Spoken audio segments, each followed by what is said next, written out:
Alright guys, here we go. What we're going to do is we're going to work on the old F-150 today. We're going to put that junk, which is gear oil for the differential, into this guy.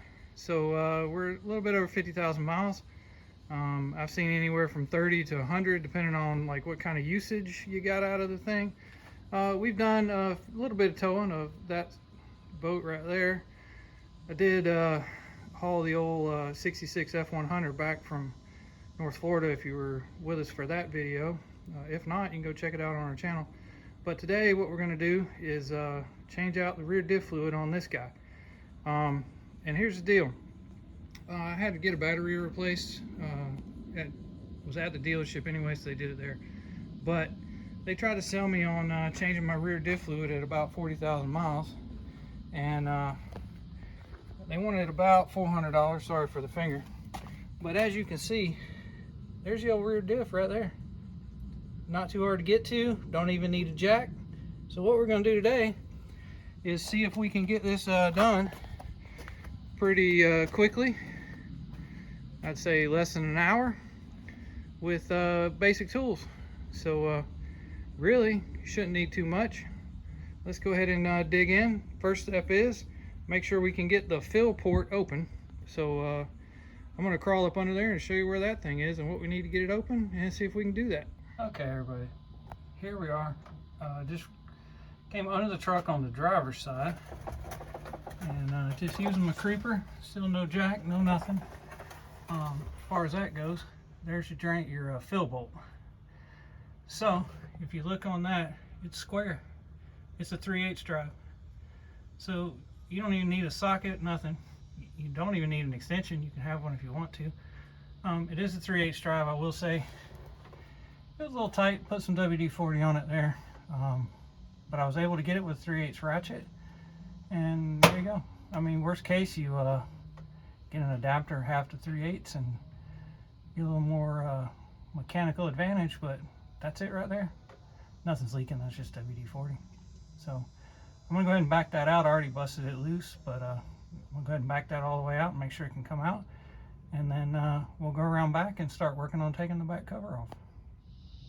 All right guys, here it is. Got it out. Like I said, pretty easy. It's a square, just 3/8 drive. So that's nice and easy. Not sure exactly what's up with all this. I touched it.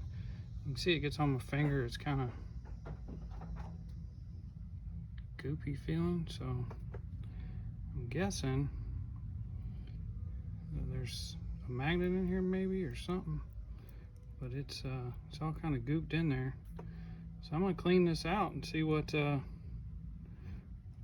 when I'm done cleaning it, and I'll show you what that looks like. But anyway, it's out, and let me get my other hand and clean this out and show you what it looks like. Okay guys, sprayed some degreaser, brake cleaner stuff on there, and so yeah, there's a magnet in there. So I guess that's what all that goop was a conglomeration of some like really fine metal shavings and oil just kind of glooped up in there. So I cleaned it out kind of the best I could with a paper towel and stuff. I might get like a tiny screwdriver or something, see if I can get some more up in there in the corners, but I really don't think that's a problem at this point if I put it back in there. Otherwise, cleaned it all off, got it ready to go back in there. So on to the back cover. All right, here we are, back cover, more WD-40. The first thing you got to do is get these clips off. So here's this. Literally, it's just like on this threaded piece right here. So you just pull it off, like literally just pull. And then you got this piece here for this other wire or line. So you just pull that. So now that'll come up out of the way, and you can see that's just a nut with a threaded piece on it there, so that you can hook all that stuff back on it. So that should be fairly easy. I might have to use a wrench on that one instead of the socket, but either way, that's that. So now we're just going to do the same thing over here, but you can see, just give it a tug, and then just behind that, just give that a little pull, and that came off. there is this hard brake line right here, so you have to kind of work around that. But anyway, so that's out of the way, and then there's one more right there. So I'll get all those out of the way, and then we'll start to work on these bolts. See what we can get done. Sorry, I got attacked by a mosquito. Anyway, that's what we're gonna do. All right, everybody. So it's a 1/2 inch. That's what you need to get this off. So you just need a 1/2 inch socket. I'm using the 1/2 inch drive, 1/2 inch socket because it just gives me more oomph. Everything's come off pretty easy though, no big deal. Even the ones with the threads on it, could just use my socket. I got everything off except for these bottom two.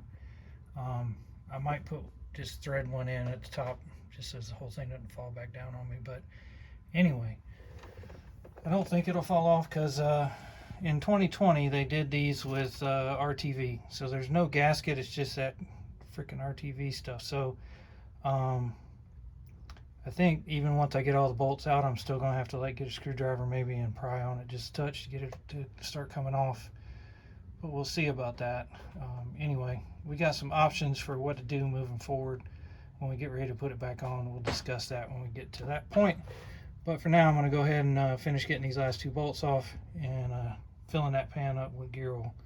All right, here we go. All right, well, to my surprise, as soon as I got to this last bolt, it started leaking. Now, the good news is, for gear oil, that looks pretty good. So for 55 some odd thousand miles on it, anyway, there it is. I think we're kind of early in when you have to change it. I did put a bolt back up there so the plate doesn't fall off. But like I said, I've seen anywhere from 30 to 100 depending on usage. I'm at about 55, so I figured it was a good time to do this. Anyway, that doesn't look horrible. I mean, so anyway, I'm going to go ahead and finish getting that bolt out. I just want to show you that sure enough, even with the RTV, as soon as that last bolt started to come out, it started to flow. So we'll get it off. I'm going to let it drain a little bit more here so I don't have a gusher when I get that last bolt out. But we'll get this plate off and show you what it looks like inside. Well, one day I might get a camera stand and I can just set it up and we don't have to keep stopping and starting on you here. But so surprisingly, everything when I go to look up a part for a gasket for this thing, it doesn't show me a gasket. And I read how it doesn't use a gasket, it just does RTV for the 2020. A couple years they did that supposedly. And I've even watched videos on the internet where people doing 2020 F-150s and there was no gasket, but this one has this gasket. So interesting. Anyway, we'll go ahead and get this pulled off and see what it looks like inside. But I guess that's the best way to figure out what your truck's got, is to get down there and take stuff apart. So anyway, we'll get that off and show you what it looks like inside. Okay, everybody, there we go. We're looking inside of it now. So we pulled this off. You can see there is a gasket there, like I showed you. So I guess that's, I don't know. Anyway, so here's this. So this, because of the way it angles towards the passenger side from the research I've done, this is the Ford 9.75 rear diff. This one has the it's limited slip and it's supposed to have the electronic locker on it, which it does because I've had both rear tires spinning before. So anyway, that's what it looks like. You can see right here is where the cable comes in for the electronic locker. I don't know how all that works, but what I can tell you is everything in there seems to look all right to me. I don't see any kind of issues on any of the teeth. I don't see any big chunks down here in the bottom. I'll look a little closer, but I don't see any chunks. Sorry, trying to get some better camera work in there. Yeah, I don't see nothing. I'll dig around in there and make sure there's no big chunks or any issues or anything. I think it's just our reflection. But anyway, that's it. So I'm going to go ahead and clean this little lip off here because it does look a little rusty. So we'll just try to clean that up a little bit, and then I'm going to go get what my plan was for replacing this, which was a new gasket, even though I didn't think it had a gasket in the first place, but it does. So I got a better gasket. So let me go grab that. We'll kind of clean this edge off a little bit here and get to putting the back plate back on, then we can fill her up. All right, guys, here we go. This is what we're going to do. As I was looking at stuff about what to do with, because I wanted to go back with an RTV seal on this thing, because that's what I thought I had, I found this lube locker. So they make a bunch of different gaskets. Obviously, right there they tell you what for. Transmissions and differentials. So this one, there's your part number and stuff, for the Ford 975 rear axle. So made in USA, supposed to be really good quality, reusable, all that kind of stuff. So this is what we're going to go back on there with. So I'm going to hit that edge a little bit with some sandpaper and get rid of some of that rusty stuff, just make sure it's smooth. And then we'll put this up, put the back plate back on, cover plate, whatever you want to call it, and then we'll use that and put the new fluid in.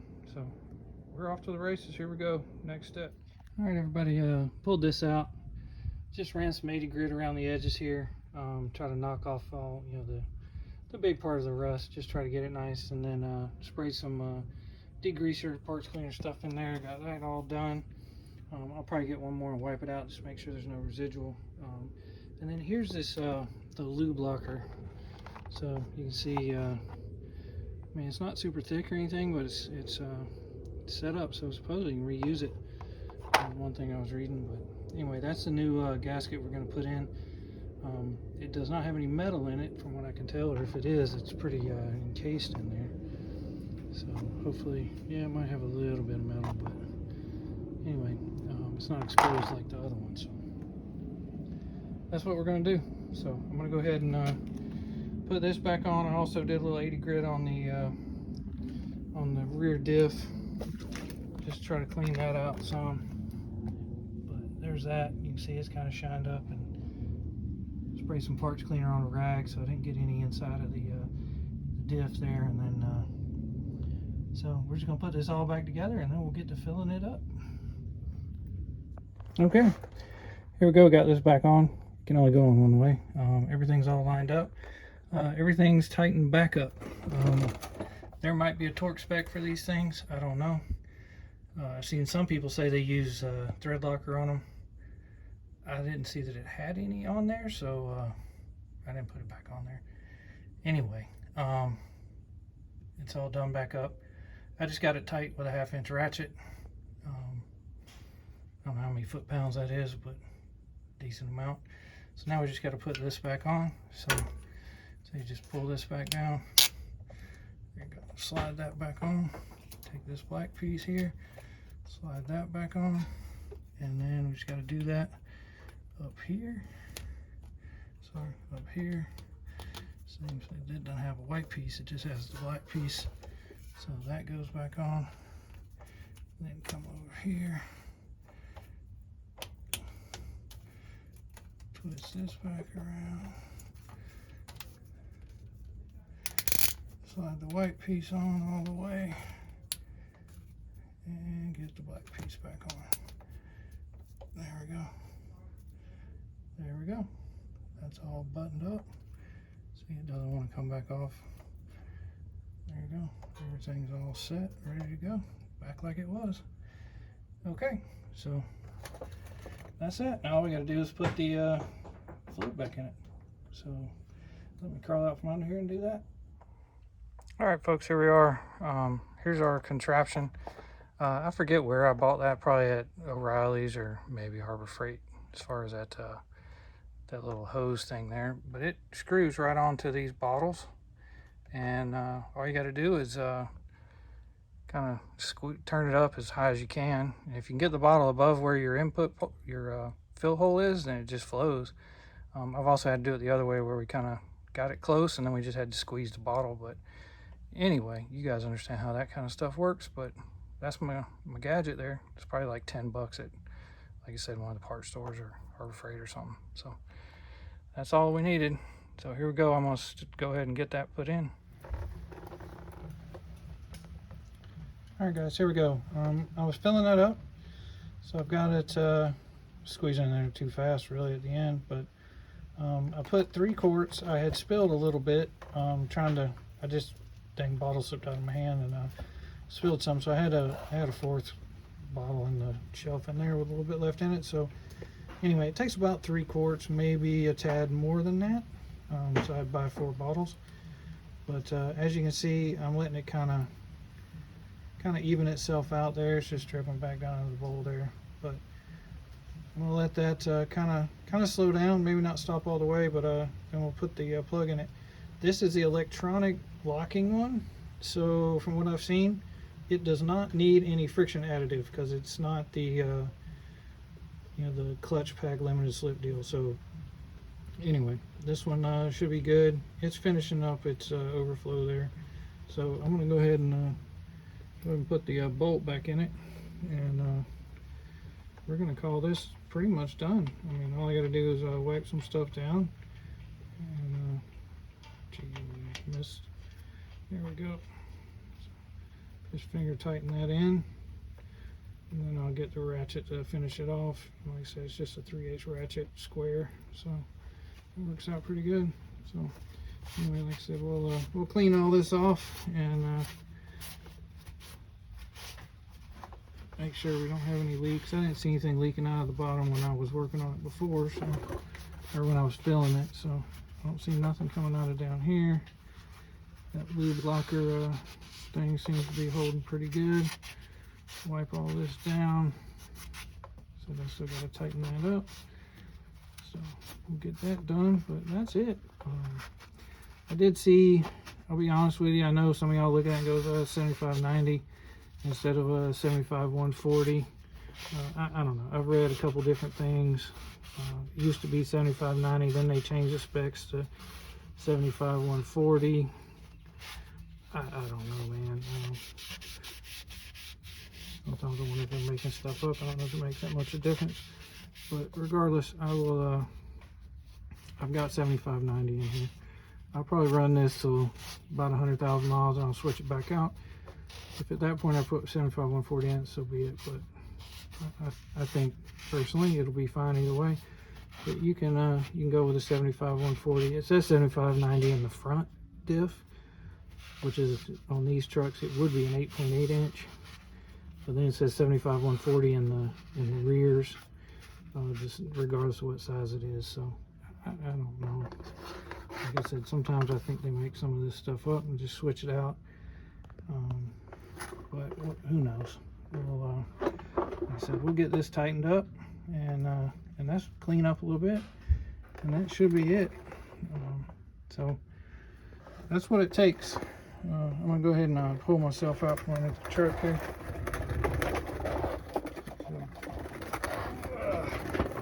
Here we go. Here's what's left over. So I gotta sit up and get up, but that's it. That's all it took, and we're all done. So if you want to change that out yourself, I mean, creeper's nice, don't gotta have it, but that's your setup right there. You can get everything you need done in the driveway. Don't need any real special tools, just a 3/8 drive ratchet, and you're all set. So that's the old gasket, but that's it. Pretty easy to get to. You can see where I dropped the bottle and it spilled, but that's it. Got it all set up, ready to go, and didn't have to spend $300 at the dealership to get her back out on the road with some new diff fluid. So that's it, guys.